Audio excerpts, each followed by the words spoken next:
Bocah itu tiba-tiba menyadari. Dapat melihat tingkat keberhasilan tiket lotre. Selain itu, hanya dia yang bisa melihatnya. Bos melihat dia menusuk udara. Pikir dia gila. Untuk verifikasi lebih lanjut, dia memutuskan untuk membeli beberapa lembar untuk dicoba. Dia menggaruk piring 100%. Benar-benar memukul. Apakah saya akan mengubah hidup saya? Kemudian sengaja membeli beberapa tiket lotre dengan tarif 0%. Setelah menggaruknya, tentu saja terima kasih. Saya benar-benar dapat melihat tingkat keberhasilannya. Ya Tuhan. Bos juga menyarankannya untuk tidak berlebihan, berhenti di waktu yang tepat. Memiliki kekuatan super seperti itu, bagaimana bisa disia-siakan? Dia mengeluarkan semua uangnya, lanjutkan untuk membeli. 10 menit kemudian, berhasil mentransfer 20.000 yuan. Sekarang tahu tiket lotre mana yang akan menang. Tapi tidak tahu jumlah kemenangannya. Pikiran di kepala. Akan sangat bagus jika saya bisa mengetahui peluang memenangkan 100 yuan. Ada cahaya muncul. Tingkat keberhasilan tiket lotre di tangan telah berubah. Menjadi skala berdasarkan 100. 20% adalah 20 yuan. 200% adalah 200 yuan. Sekarang sadari. Tingkat keberhasilan dapat berubah berdasarkan pemikiran diri sendiri. Sekarang sulit untuk tidak menjadi kaya. Mengubah nasib sudah dekat. Namun, sesuatu terjadi dengan sangat cepat. Bos dengan gugup menatap tiket lotre. Tidak menangan. Akhirnya lega. Bahkan peri tidak bisa memukul secara berurutan.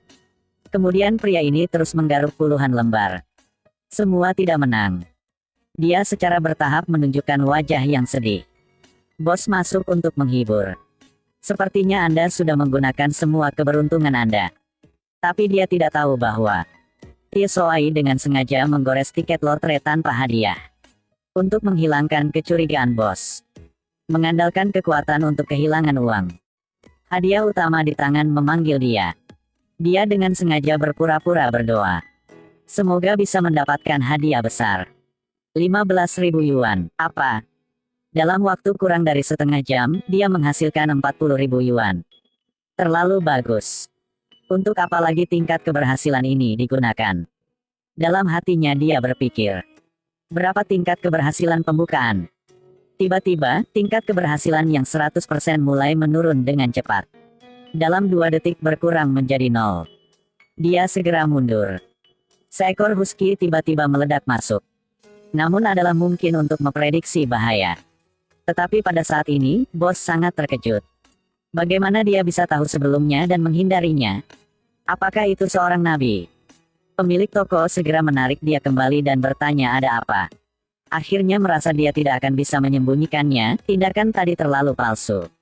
Jadi dia datang dengan sebuah trik. Berapa persentase lawan yang percaya bahwa dia adalah seorang peramal? 50%.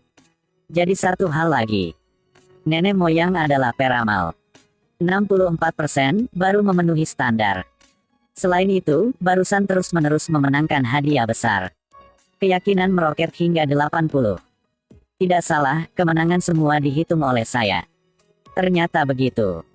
Tuan segera mengubah suaranya dan memanggil Grandmaster. Ingin meminta dia untuk memberi peramal. Di jantung Xiao Shuai, ini adalah kesempatan bagus untuk menguji tingkat keberhasilan. Lalu beritahu bos, jika ada sebab pasti ada akibat. Tadi memenangkan begitu banyak hadiah. Saya akan memberi Anda 1 kartu gratis. Melihat tingkat keberhasilan semuanya akan luar biasa. Pemilik toko lotre bertanya padanya. Ada 1 apartemen di rumah yang harus dibersihkan. Bisakah lawan menerima jumlah kompensasi 2 juta? Xiao Shuai berpikir. Berapa tingkat keberhasilan kompensasi lawan 2 juta? 100%. Lalu bagaimana dengan 4 juta? Masih 100%. 5 juta, hanya 10%. Dia sudah tahu, kau menawarkan 4,5 juta. Bos terkejut 1,5 kali. Apakah mungkin untuk mendapatkan sebanyak itu? Xiao Shuai menyuruhnya menelepon dan bertanya. Tidak lama kemudian, 4,5 juta berhasil ditransfer. Sangat ajaib, pemilik toko sangat bersemangat. Sebelum Xiao Shuai pergi, juga memberi dia 300.000 untuk terima kasih. Itu terlalu kuat. Gunakan saja tangan emas dengan bijaksana. Saya benar-benar dapat mengubah takdir saya. Pergi ke puncak kehidupan. Tidak bisa membayar sewa sebelumnya. Tanpa diduga, ada sistem tingkat keberhasilan. Hasilkan lebih dari 300.000 yuan sehari. Sekarang dia harus berpikir untuk membeli rumah. Dia sedang berpikir bagaimana menghasilkan uang dengan cepat. Angkat kepala dan lihatlah, datang ke jalan antik. Pedagang kaki lima menjual barang sepanjang jalan. Tantai J baru saja tiba, hanya 80.000. Porselen Song Utara, 50.000. Berapa bos tidak jauh, masih menertawakannya. Melihat tampilan ini pasti ayam bodoh. Tidak ada pikiran, tidak tahu apa-apa. Dia juga mengaku sebagai leluhurnya Li Taidan. Xiao Shuai datang ke warung. Berapa persentase pembelian barang asli di tempat ini? Mengapa semua asli? Dia dengan cepat menyadari masalahnya. Definisi dengan barang antik membingungkan. Sama sekali tidak tahu dari mana mereka berasal. Harus menambahkan satu batas. Berapa tingkat keberhasilan membeli barang antik senilai lebih dari 10.000 di warung ini? Sekarang itu benar, tidak ada yang bernilai uang. Dia menunjuk ke gelang senilai 300. Tanyakan kepada pemiliknya berapa banyak uang. Lawan langsung menawar 20.000. Dia juga mengatakan bahwa kamu dan dia ditakdirkan untuk satu sama lain, jadi ambil saja harganya. Sangat jahat. Xiao Shuai memulai sistem tingkat keberhasilan. Berapa tingkat keberhasilan membeli barang antik senilai lebih dari 10.000 di tempat ini? Ada harapan. Lalu bagaimana dengan nilai di atas 200.000, 10%? Nilai 500.000. Yes. Mendapat banyak untung kali ini. Pemilik gendut itu berpikir. Pelajaran pertama dari nama ayam kabur ini. Sepertinya aku harus mengajarimu. Xiao Shuai mengambil gelas anggur kuningan. Sejumlah besar barang, hanya satu item ini yang merupakan harta karun. Bos gendut masih berpikir. Anak ini pasti menganggap barang lama itu antik. Tetapi hal ini tidak dapat menantang harganya, yang tertinggi hanya beberapa ribu yuan. Jadi dia mengambil vas bunga yang terlihat berharga. Tawarkan 50.000. Tir Soai buru-buru berkata, tidak memiliki takdir hubungan dengan porselen. Pada titik ini dia menyadari. Bos sepertinya benar-benar tidak melihat nilai anggur. Persentase yang dia tahu adalah. Persentase bos yang melihatnya, 0%. Melihat Xiao Shuai dengan keras kepala ingin membeli. Bos gemuk menawarkan harga tertinggi, 8.000. Xiao Shuai berpikir. Berapa persentase bos yang menerima 2.000 yuan? 100%. Bagaimana dengan 1.000? 80%. Biarin aja, bayar 2.000. Pemilik toko pura-pura enggan dan dengan cepat mengemasi barangnya. Mereka berdua menunjukkan senyum iblis pada saat yang sama. Mereka semua berpikir bahwa mereka telah menghasilkan banyak keberuntungan. Kemudian membual ke bos kurus. Uang ini sangat mudah didapat. Kemarin ada orang idiot yang menghabiskan 9.000 untuk sebotol anggur. Untung 8.800. Uang ini mudah didapat. Tiba-tiba, bos kurus melihat gadis dari kemarin berlari. Tidak datang untuk menimbulkan masalah. Dia tidak peduli. Tapi gadis itu sama sekali tidak menyebutkan kemarin. Tapi tanyakan padanya, di mana gelas anggur kuningan itu? Saya bayar 10 rebon. Tidak 50.000. Beli segelas anggurmu. Apakah gelas anggur itu benar-benar berharga? 60.000 untuk dijual atau tidak? Tidak memadai. Jadi 70.000. 80.000. Pada titik ini, bos gemuk sangat menyesalinya. Bos kurus tertawa di samping. Harganya 300 untuk membeli sampah itu tetapi bisa menjualnya seharga 80.000. Lalu bagaimana dengan 100.000? Oke, 100.000. Bos gemuk itu buru-buru berlari ke arah yang baru saja ditinggalkan Xiao Shuai. Cobalah untuk melihat apakah Anda dapat membeli dengan banyak uang. Pada saat ini, Xiao Shuai sedang menegosiasikan harga segelas anggur dengan seorang lelaki tua. Lawan telah menawar hingga 500.000. Tiba-tiba seorang wanita cantik bergegas masuk, menawarkan 600.000 untuk membelinya kembali.